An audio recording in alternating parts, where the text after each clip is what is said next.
My name is Dr. Bob Willix. I'm the director of energy medicine at Hippocrates. And for anybody who's here today and wants to hear about the Department of Energy Medicine, you have to come back tomorrow. So we're going to talk today about preventive medicine. We're going to talk about the underlying disease process. But I want to start with a little story because I think that it's important for you to recognize that, I am an MD who kind of went off the rail. And when an MD goes off the rail, you got to wonder about why. So I was operating on this 34-year-old guy, changing his arteries and doing a bypass. And I looked down, and at the time I was about 33.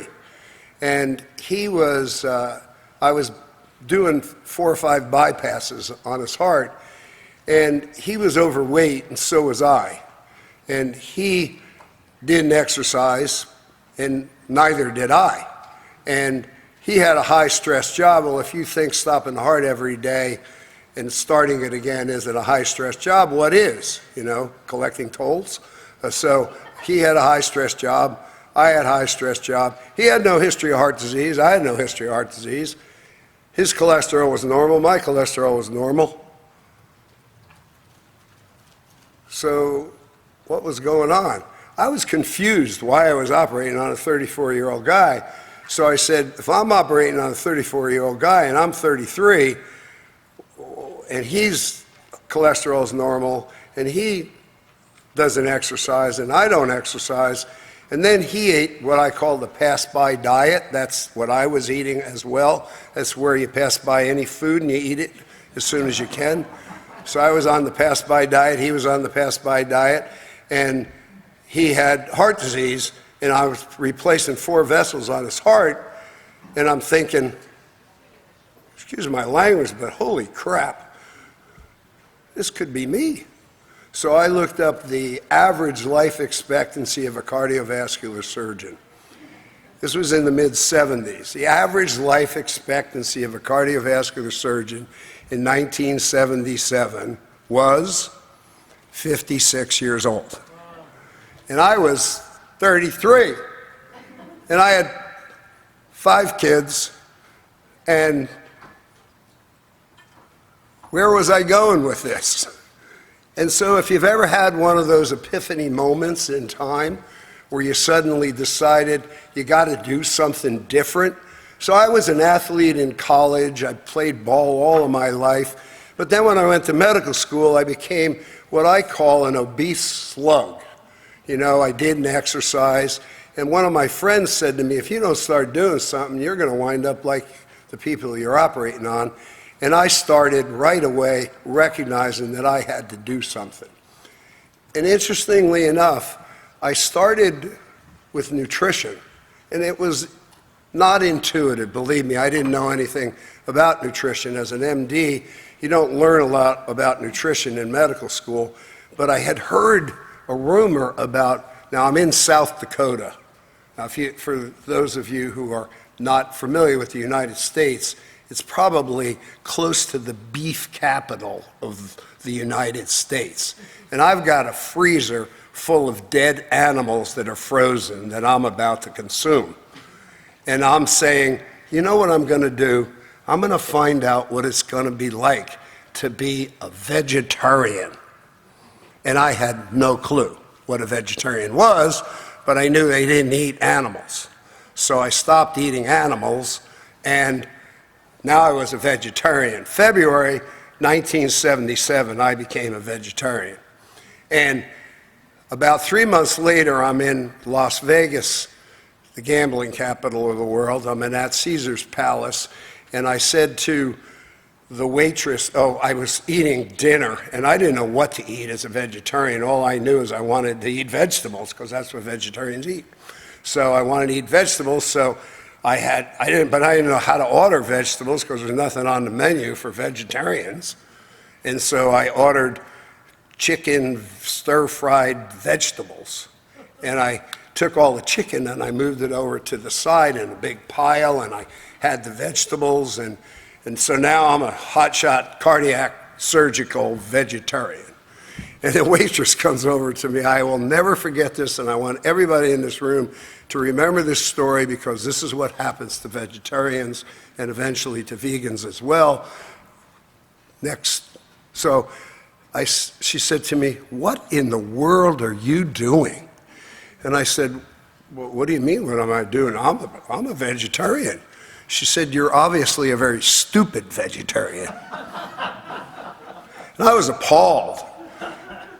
And I said, "I am?" She said, "Yeah, because you should have just asked us for the vegetarian menu."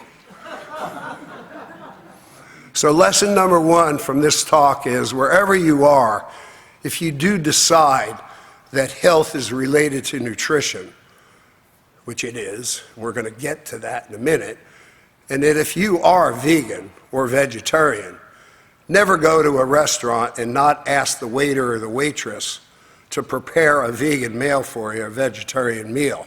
Because if you're really committed to health, being a vegetarian is going to change your life, but being vegan is going to improve your overall longevity and reduce all-cause diseases. So I'm going to talk about heart disease, and then I'm going to talk some more about vegan and some key points.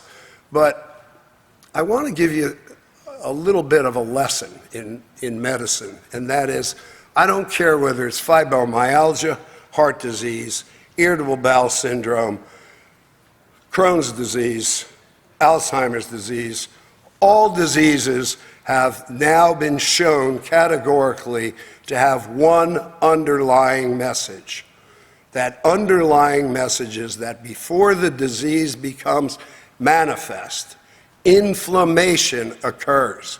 And so I'm going to take you through heart disease, but I could take you through any disease and show you where the process starts, and it starts with inflammation. An old Chinese proverb says, "The superior doctor prevents disease, the mediocre doctor detects and treats early disease, and the inferior doctor treats disease that is already present." And that's where we are in the state of medicine in our world, at least in the United States, and I'm assuming North America is probably pretty comparable, and even though we're in a foreign country, I'm sure that physicians, for the most part, label you with a diagnosis, but they don't prevent disease. And that was what was appalling to me when I made the transition. So fast forward to what happened to me in 1977. I became a vegan. I started exercising. From having been an athlete all my life to going to medical school and residency, I started running marathons, and I was blessed to run my first marathon with my then 65-year-old father, and it was his second marathon.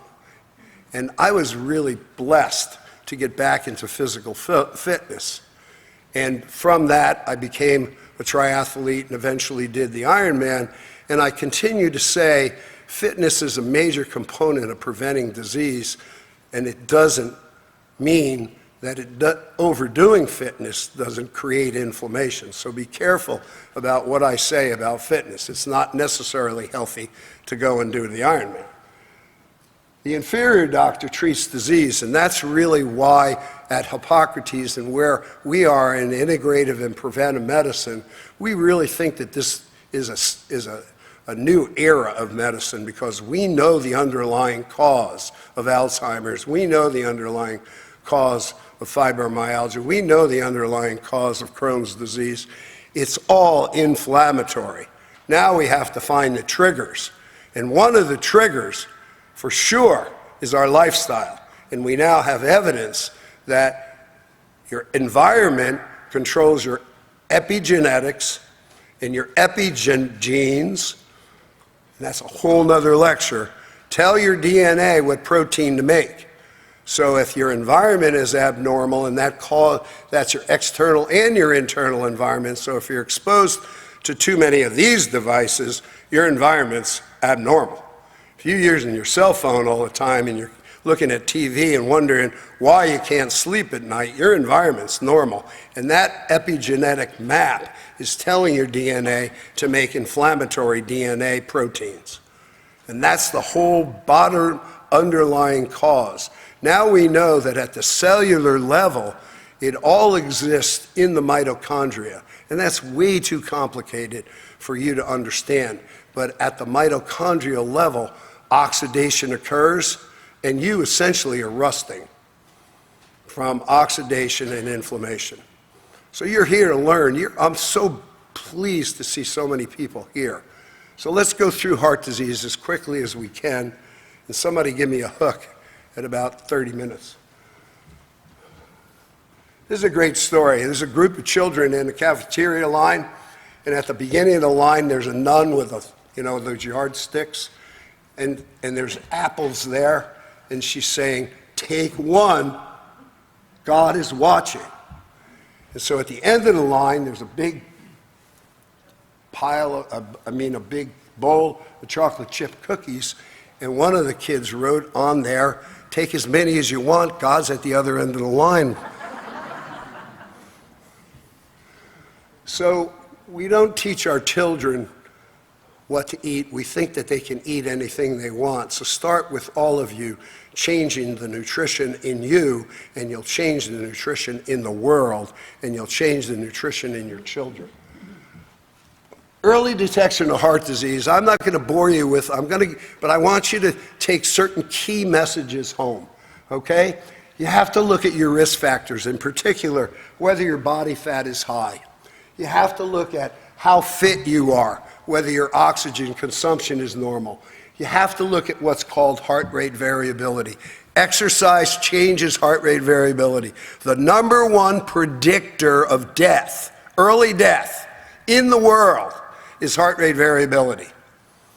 So if I can't get my heart rate, if my resting heart rate is 60, and I can't get my heart rate to 180, that heart rate, if I can only get my heart rate from 60 to 120, I'm going to die sooner than the guy who can get his heart rate from 60 to 180. So heart rate variability is one of the number one predictors of longevity, and yet we don't teach that. In medical school, we don't teach it in your health. It's not your resting pulse that's important. It's how high can I get my heart rate safely, because that range keeps you healthy. If I'm 75 and I can't get my heart rate to 140, I'm not going to live as long as if I can get my heart rate to 180. So heart rate variability is an important factor. And all of the things we're measuring today on your watch, all these devices are measuring heart rate variability.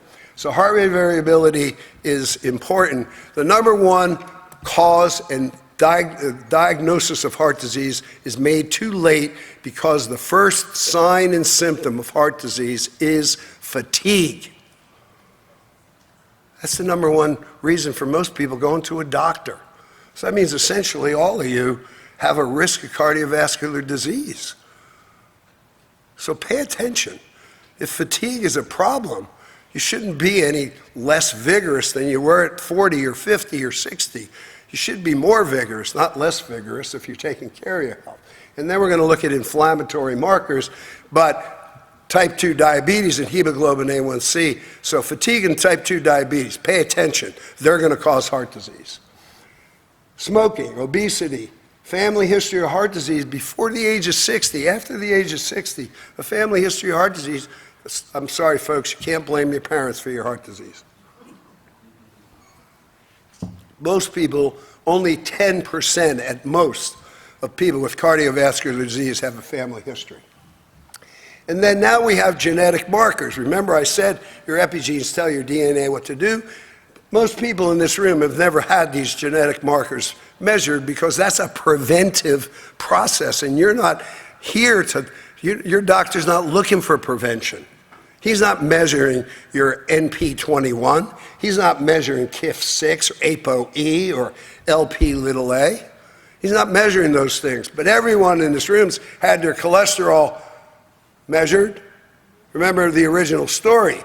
My cholesterol was normal, and so was the guy I was operating on. Cholesterol doesn't cause heart disease. Inflammation causes heart disease. Regulating your cholesterol is like spitting in the ocean and seeing if the level rises. So don't pay attention not to your family history, pay attention to you, because you're changing your genetic markers. But most importantly, leave here with one thing. Fatigue is one. Number two, I want to know what your CIMT is, carotid intimal thickness.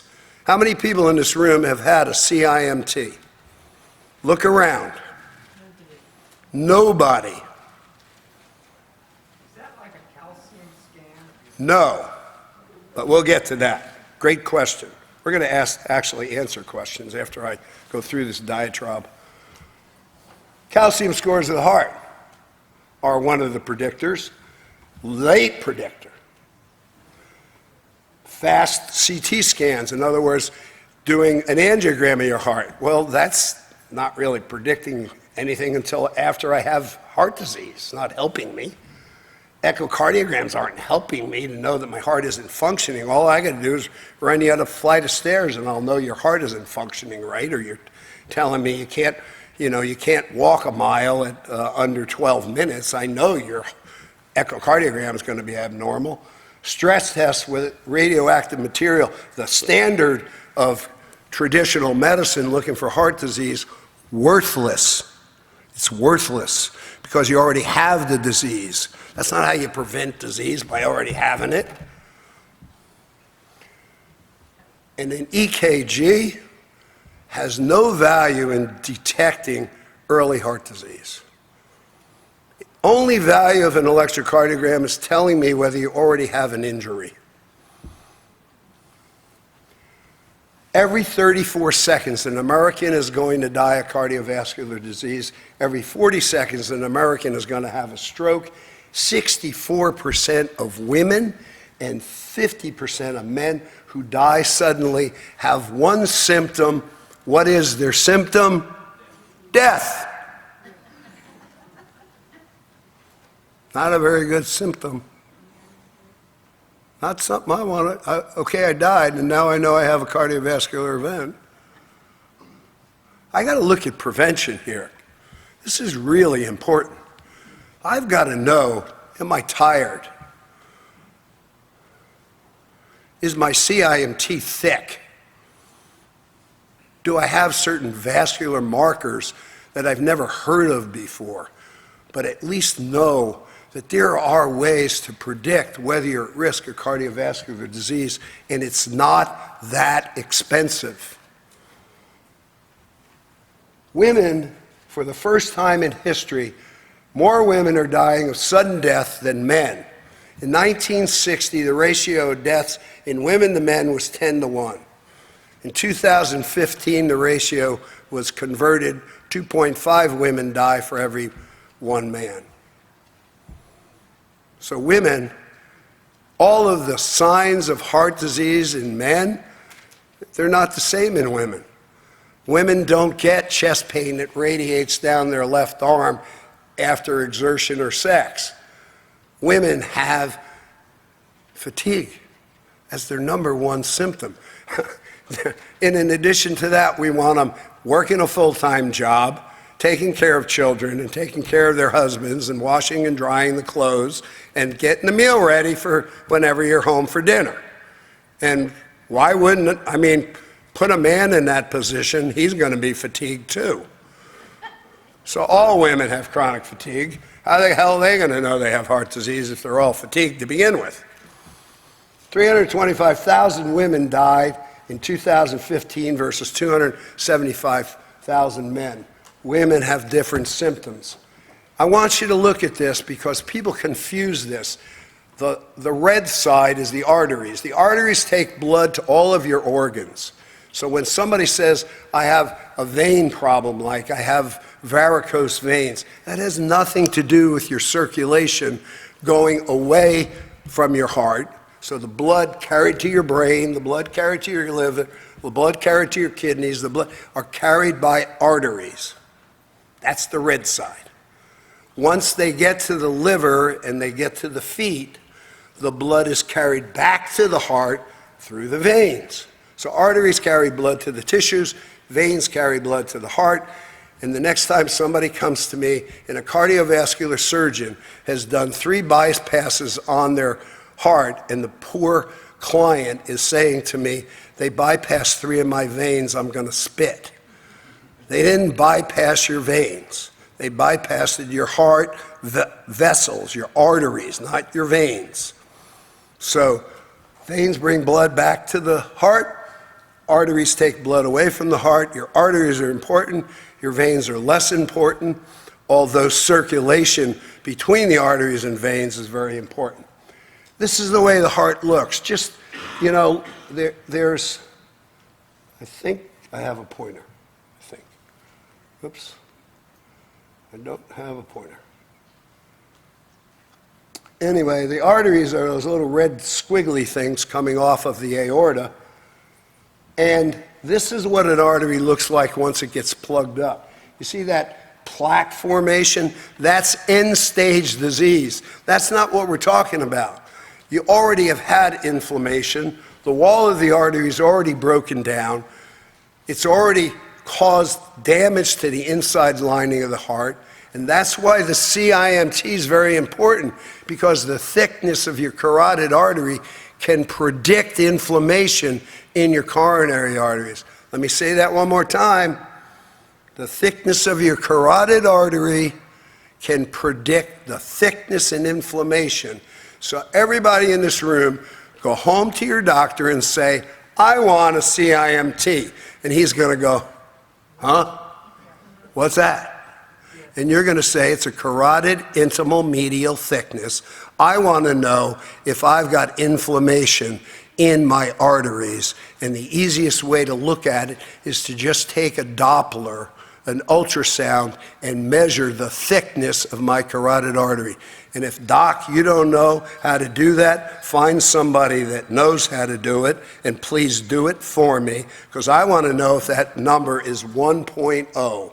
And if it is, then I want you to start telling me how you're going to prevent my disease, because I already got it.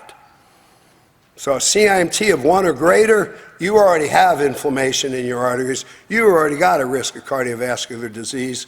You all need to know that's a simple, non-invasive way, and it's very inexpensive to measure the thickness of the carotid artery, and everybody should know what the carotid thickness is almost on a yearly basis, because then that's the way you prevent disease, early detection. That's early detection, okay? This is what happens to the artery. You see, A is normal, B gets a little thick. That's what a CIMT measures, the thickness. And then the wall breaks down and you get a little blood clot in the wall. That's what the red thing is. Then it gets a little thicker, and that's what plaque is. And then it gets a little, it stays thicker and it clots.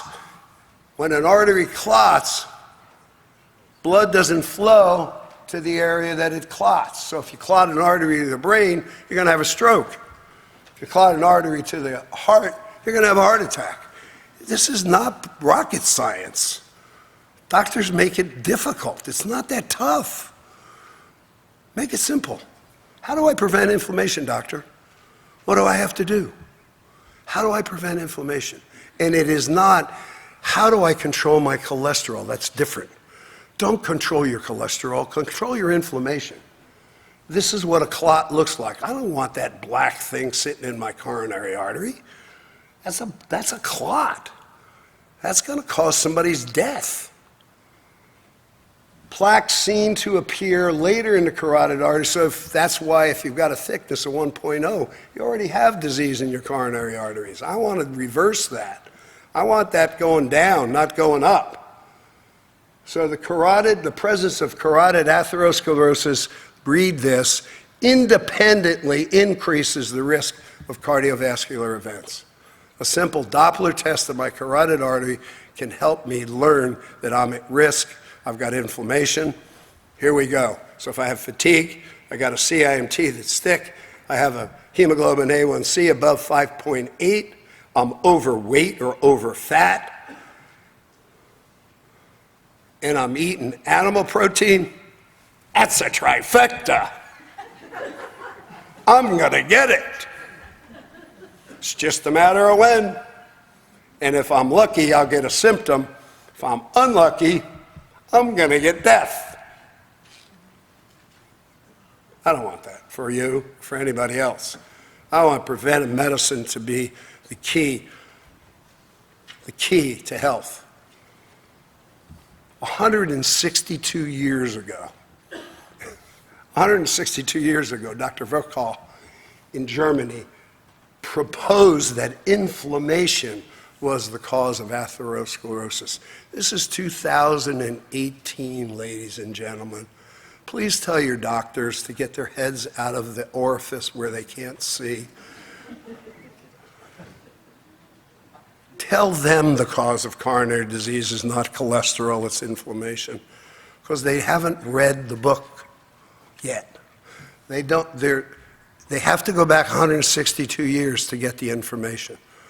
We've forgotten more in medicine than we're willing to learn, which is why it's important to go back, because the ancients knew what we were talking about. Hippocrates, when he talked about energy coming from the hand of the healer, knew what he was talking about. Hippocrates, when he said, use plants to heal, was talking about something that he had no science for. He didn't have microscopes and all of those things. He intuitively taught us that we should first do no harm as a physician. In the United States today, they've taken the Hippocratic Oath out of the medical schools for only one reason: they can't live up to it anymore. They can't do no harm. And surgery and medications are not the last resort. That's the Hippocratic Oath.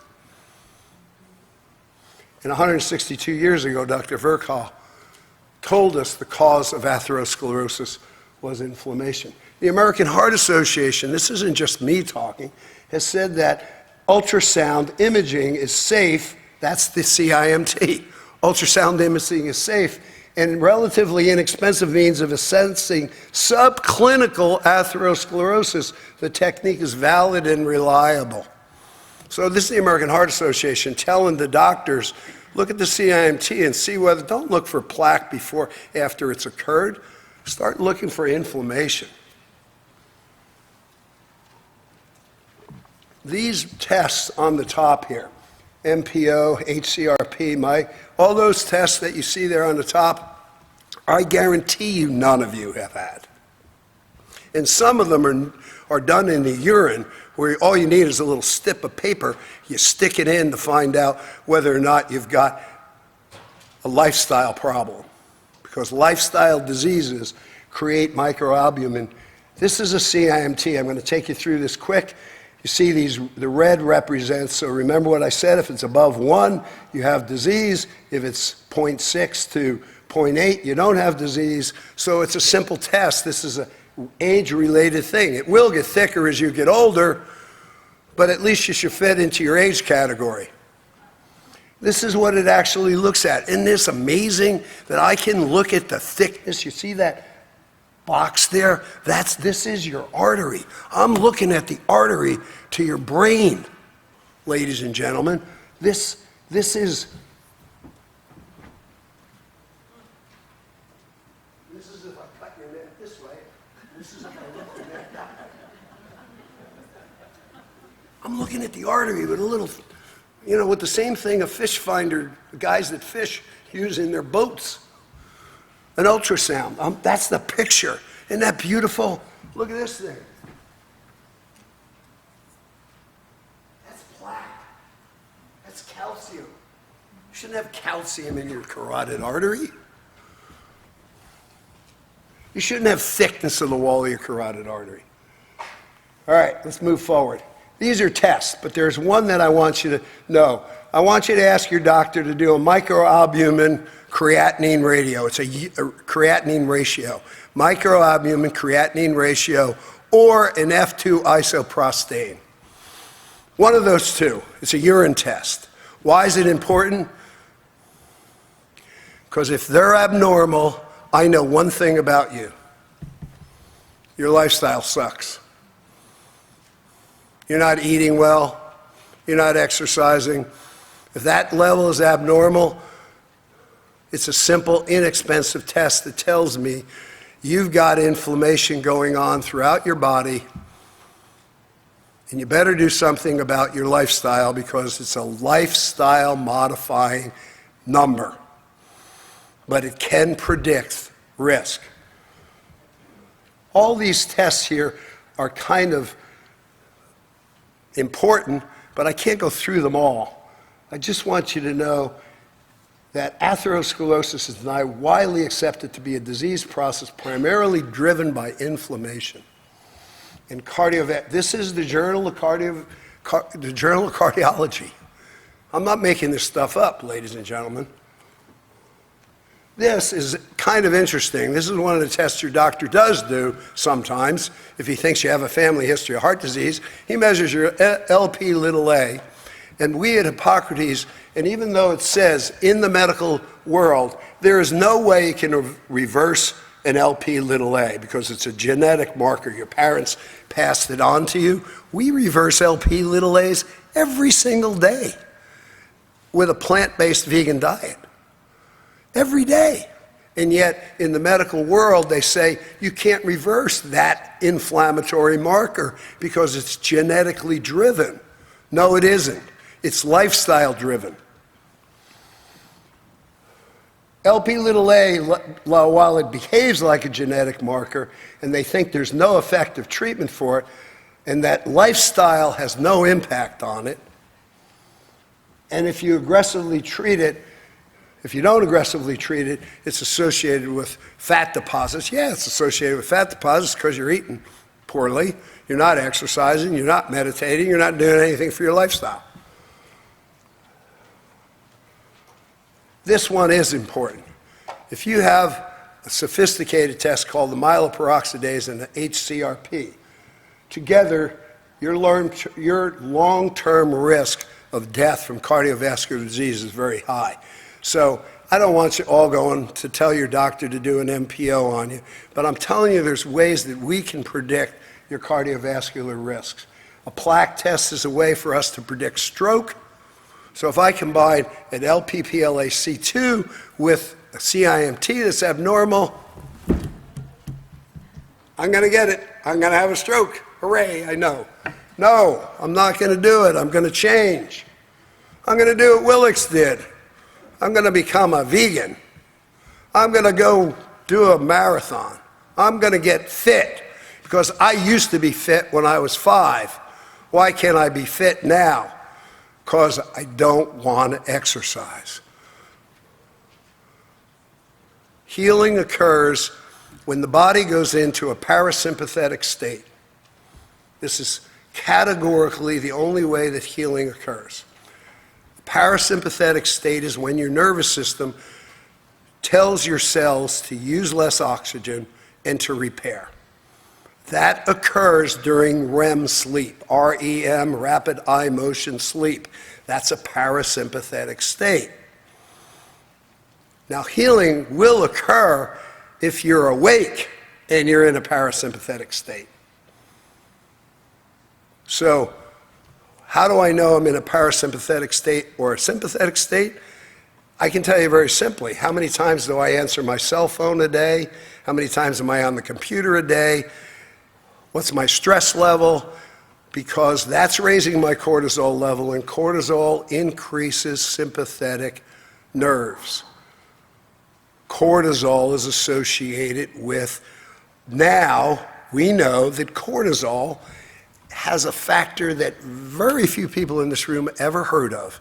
Cortisol, the stress hormone, the sympathetic hormone from your adrenal glands, destroys your blood-brain barrier, and it triggers inflammation, guess where?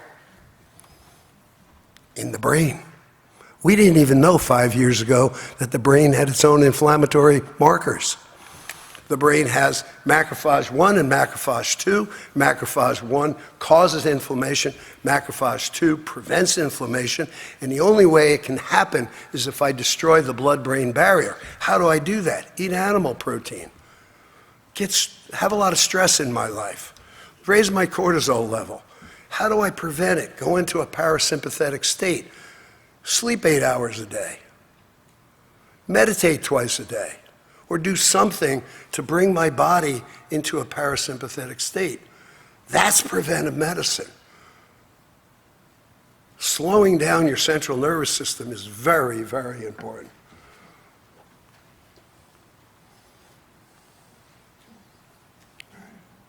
These are my teeth. I took them out just to show you that one of the significant unknown causes of sudden cardiovascular death is dental hygienes. Disease of the gums and bacteria in your gums causes inflammation in your gums that then causes inflammation in your arteries that then can suddenly clot a coronary artery. So if there are any dentists in the room, I just made your business because everybody needs to take care of their teeth. So most people brush their teeth twice a day. A lot of people floss twice a day or use a water pick or they use something to prevent plaque formation, but they don't get their teeth cleaned often enough, and they don't avoid drillings and amalgams and all the seriously abnormal things that you do to your teeth. They get posts put up into their brain, which is not helping their cardiovascular system. So I don't want you to get to the stage where you're taking your teeth out or somebody's putting a post in your brain. I don't want you getting a root canal because it's dangerous, because it's interfering with a meridian for your cardiovascular system, as well as it's causing bacteria to go into your bloodstream and causing sudden cardiac deaths from your gums. So you take better care of your gums probably than you do of your central nervous system. Remember, what heals the central nervous system in the parasympathetic state? Everybody in this room shouldn't be dental flossing twice a day. They ought to be meditating twice a day, or at least lowering their cortisol level twice a day by getting into a parasympathetic state. So Jeffrey Cohn and a minister died, and they went to heaven. And they're at the pearly gates, and St. Peter's standing there, and he said, "Jeffrey, let us show you to your quarters." And they brought him to this beautiful mansion, chauffeurs, servants, everything. And the minister, who's been preaching for 40 years, gets put in a grass hut. And he goes, "St. Peter, what the heck is going on?" He goes, "I've been teaching people." St. Peter looked at him, he said, "Reverend, I'm sorry, but we pay for results here. When that New York taxi driver was driving in New York City, everybody in the cab was praying. When you were preaching, all your parishioners were sleeping."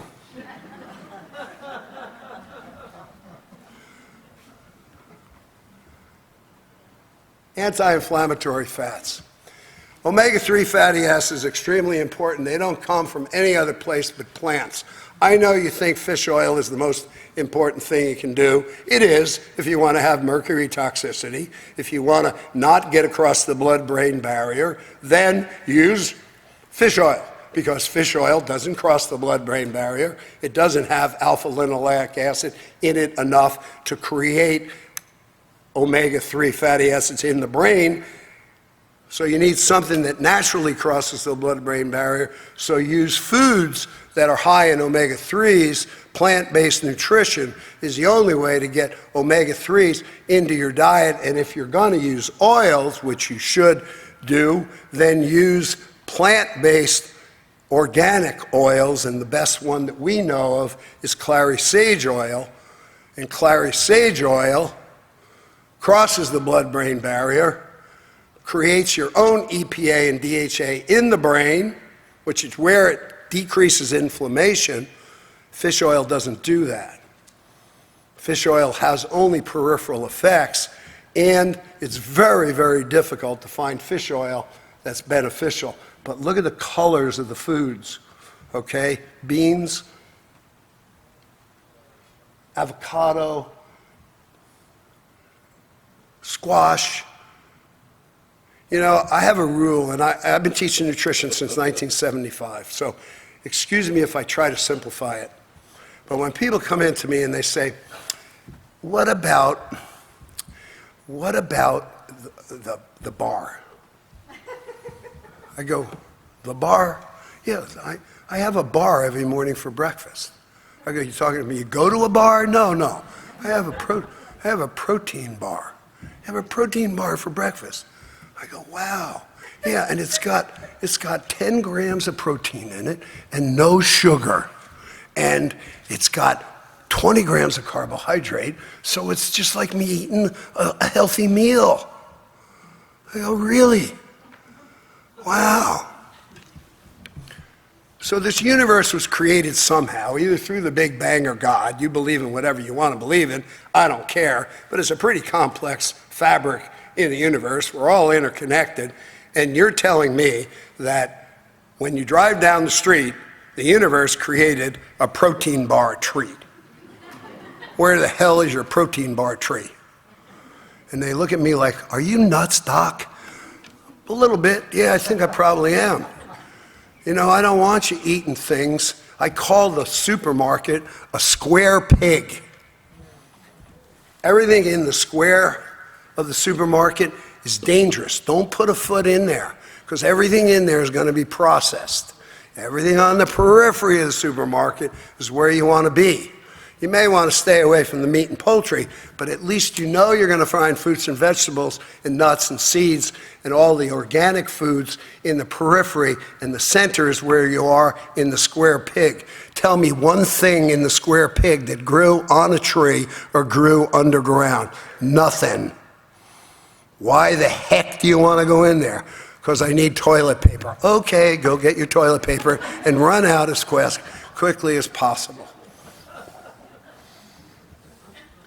Persimmons, I'm not asking you to do all these things. I'm just telling you that we know that by eating daily, so not an apple, but a persimmon daily, has polyphenols in it that create an antioxidant effect better than apples. So it's not keep your doctor away with an apple, keep your doctor away with a persimmon. But it does lower levels of LDL cholesterol. And not that LDL cholesterol is something I want to lower, except it is a sign of inflammation. So I want to know my LDL, oxidized LDL levels are low. Because if I can take an antioxidant in food and lower it, why the hell would I ever want to take a statin drug that's going to destroy the brain? I don't want that. I don't want to be dribbling out of the side of my mouth. Avocados. Avocados are beneficial, not just but this is an interesting, instead of using a whopping dollop of mayonnaise, I think that's a food, although I've never seen a mayonnaise tree, have you?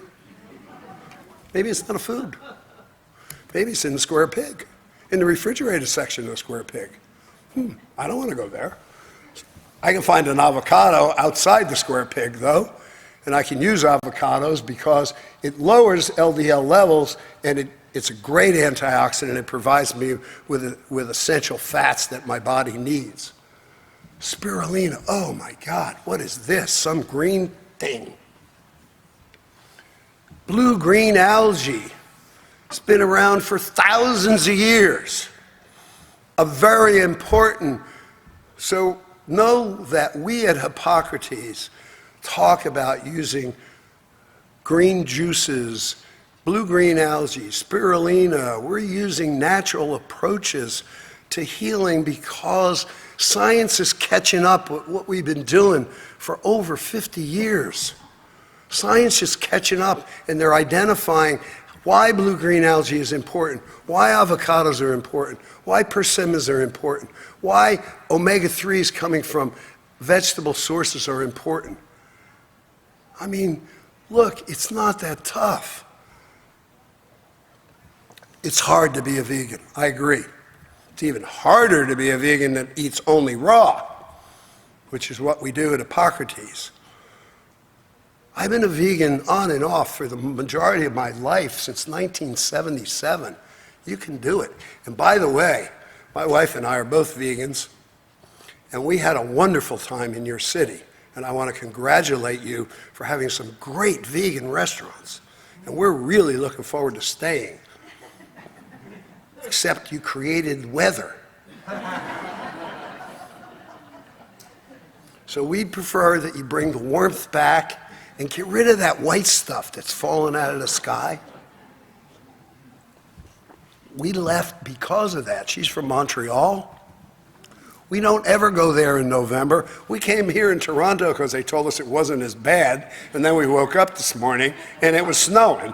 And yesterday you had that stuff that we've experienced in Montreal. Frozen mix. I don't drink, but if I drank, I want frozen mix in my martini, not on my windshield. Spirulina, very important green food. Blue-green algae, very important. Peppers. One of my favorite things to do is to put jalapenos in my green drink in the morning. Because anti-inflammatory, believe it or not, chili peppers and hot, spicy foods are anti-inflammatory. The only reason you get pain in your stomach is because you haven't prepared your microbiome for normal food. That's why it bothers you to eat good food. That's why you get bloated when you eat beans, because your microbiome, the bacteria in your GI tract, are going, we got the wrong food here. Give us some meat. We want a potato. Pomegranates, naturally occurring phytochemicals, antioxidants. We know the cause of inflammation is rusting. Rusting is caused by oxidation. Oxidation needs antioxidants. The only place you can find there's not a single animal protein in the world that has an antioxidant benefit. But all the fruits and vegetables, for the most part, that you saw on the trees when you were growing up, all of those have antioxidants. So plant-based nutrition not only decreases inflammation, turmeric, everyone knows about it now because they can buy a capsule, but you can also get a wonderful, organic almond milk. I don't know how they milk those almonds, but anyway, almond milk with turmeric in it, it's actually healthy for you. So you reverse heart disease. Can you do it? Yes, you can. So everybody in this room knows that there is not a disease in 49 years of medicine that I haven't seen reversed except for a congenital defect of the body. So every disease is reversible. Dean Ornish proved in 1984 you could reverse coronary artery disease. We duplicated his experiment in 1986 when we took 1,000 people who had heart disease. They already had heart attack, bypass surgery, or a stent in. We took 1,000 of them and we followed them over a 2-year period of time. The average life expectancy for those 1,000 patients in the hands of a cardiologist was they were going to lose 15% per year. Per year, they were going to lose 15%. And at the end of 2 years, we lost 0.39% of those 1,000 people because they were exercising, they were meditating, and they were doing a plant-based diet. And I made it simple for them, and I'll show you what I tell them. Eselton at the Cleveland Clinic proved that on a vegan diet with almost no oils, and we don't believe that you should do no oils, but that on a plant-based diet, you could reverse significant coronary artery disease. I've seen it, we've done it. I've seen reversal of coronary disease in the 1,000 patients that we had in our cardiac program in 1984, 5, and 6 that used the plant-based diet. And the only thing I told them with their plant-based diet is take 5 foods out of your diet. And then when I say this, you're all going to go, what the hell do I eat? Rice, potato, pasta, bread, and alcohol. Remove them. There's no nutritious value in any of them. Remove them, at least temporarily. And then we can discuss when you can bring them back. But if you go on a plant-based diet and remove the high glycemic carbohydrates out of your diet, the most important one being alcohol, it is not beneficial. 2 glasses of wine are 2 glasses of wine. They're 2 glasses of sugar. You want to inflame yourself, eat sugar.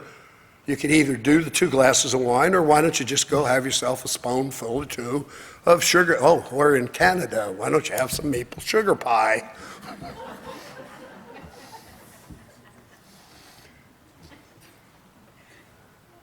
So our patients have done chelation, 35 treatments, and reverse coronary disease over a period of 1 to 3 years. But at Hippocrates Health Institute, we have a 3-week program. It is probably one of the most comprehensive, one of the most endearing programs I've ever been involved in as a physician. And while I'm the director of energy medicine at Hippocrates, I get to experience the wonderful, values of the Hippocrates program, which actually began with Ann Wigmore, who had stage 3 carcinoma in 1950s, who used wheatgrass and other green foods to reverse her disease and lived a long enough time to start the Hippocrates Health Institute in Boston, Massachusetts, that was moved to Palm Beach County thanks to Anna Marie and Brian Clement, who moved it to Palm Beach County because Boston's cold and I went to school there and I'm not going back. Moved it to Palm Beach County, where we have over 80 acres of plush land. We can house about 120 to 140 people at one time on our property, and we teach health lifestyle through organic, plant-based nutrition. One more message for you: sprouts, sprouts, sprouts. I don't ever want to hear somebody say, I'm a vegan and I can't get enough protein, so I went back to eating animal protein. There's more protein in vegetables than there is in any animal, so you don't need animal protein for any reason that I can think of, except you like it, you don't like animals. The Life Transformation Program is a 3-week program, and if you go to our booth, which is 125, we're going to raffle off the Life Transformation Program. What? Are you giving me the hook? She's giving me the hook? Somebody's giving me the hook. I'm not done. Can I get finished? Our Life Transformation Program shows you that you should meditate 20 to 30 minutes twice a day, or do something. We have devices that will put you into that parasympathetic state. Exercise 6 days a week. It doesn't have to be that vigorous. Get off your lazy butts and go for a walk. At least walk every day. I'd love you to do intensive interval training, but that's something that you need a supervision for. Go vegan. At least 5 different servings of vegetables a day. If you're not going to be a vegan, at least use 5 different servings of vegetables a day, and use 2 to 3 low glycemic fruits. So those are the fruits that you don't peel, you don't take out of a shell. So a banana is a high glycemic food, melon's a high glycemic food, pineapple's a high glycemic food, an apple, a pear, berries are not high glycemic foods. Persimmon is not a high glycemic food. Okay? Simple rules. Rice, potato, pasta, bread, and alcohol. Get rid of it. Eat more vegetables, especially green leafy vegetables. Try to eat them raw as much as possible. At Hippocrates, we only believe that if you want to destroy your food, cook it. Okay? The program to prevent heart disease is to take omega-3s from clary sage oil, either 3 to 6 capsules a day or 3 to 6 teaspoons of vegetable source of omega-3. Use turmeric, ginger, garlic, spicy hot peppers daily in your diet. Nitric oxide, which comes from beets, but it also comes from other natural green vegetables. Nitric oxide dilates, it prevents heart disease, it decreases inflammation. IV vitamin infusions, especially high-dose vitamin C, glutathione, support digestion with enzymes. Enzymes. You need organic green juices, and you need enzymes on a daily basis. It's not that garbage you're buying, where they got kale and then 14 servings of fruit. That's not a green drink. Chelation therapy is a natural antioxidant. And then we use energy devices to bring into a parasympathetic state. You want to hear about that? Come tomorrow. Famous friend of mine, George Sheehan, who is a runner, started the running movement and was a dear, dear friend of mine, said, I reached the peak of creativity when I was 5. I could sing and dance and act. At 5, I was creative and authentic. At 5, I did it my way. At 5, I was like most 5-year-old kids, a genius with talent. You're all 5 years old. You can do this. you can get back to healthy lifestyles. So God had this guy come to him. He said, "You've really been a good man. I want to do something for you." He said, "God, I'm afraid to fly. Could you build me a bridge from California to Hawaii?" He goes, "That's almost impossible." The guy looked at God and he said, "Well, you know, the only other thing that I could ask you to do, because I've been married 3 times and my ex-wives all tell me I don't listen. So could you tell me what women want me to listen to?" And God said, how many lanes do you want on the bridge?"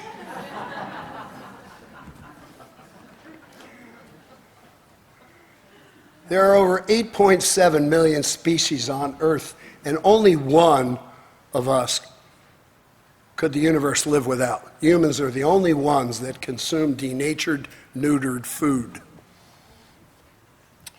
Acrylamides are present in potato chips, French fries, and a whole lot. You want to create cancer or you want to prevent it? This is the key. This is the key. The major contributors to your electromagnetic energy is plant-based nutrition. You get energy, it has a vibration. The plant has a vibration, just like herbal remedies have a vibration. We call this the fuels of the cell, hope, hormones, oxygen, phytochemicals, and enzymes. You can balance all of these, hormones, oxygen. Oxygen comes from the sun. It comes from a process, photosynthesis. You don't photosynthesize a buffalo. Photosynthesis comes from a plant. Our inherent generator or biofrequency is living food, living food. The Life Transformation Program is a 3-week-long program at Hippocrates. Go up to the booth 125 and at least take a chance at getting into our life transformation. You'll go through with a qualified medical team that will design a program psychologically, physically, emotionally, spiritually, and nutritionally to bring you back to that 5-year-old genius that created healthy talent. This is a testimonial where a gentleman who said, he was a physician, who said he had cancer, he went to Hippocrates, the cancer disappeared, and his health and longevity was improved, not just because he had cancer. There's another testimonial that said he lost 23 pounds in the first 3 weeks there and another 40 after he left.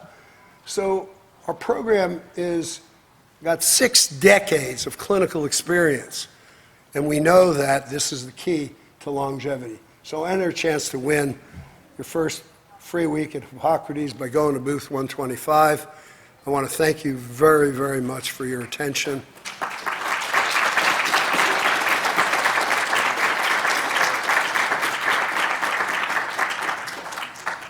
Really, thanks. I really appreciate it. Yes, ma'am. Can you ask the question louder so I can ask it again? Can I go back to what?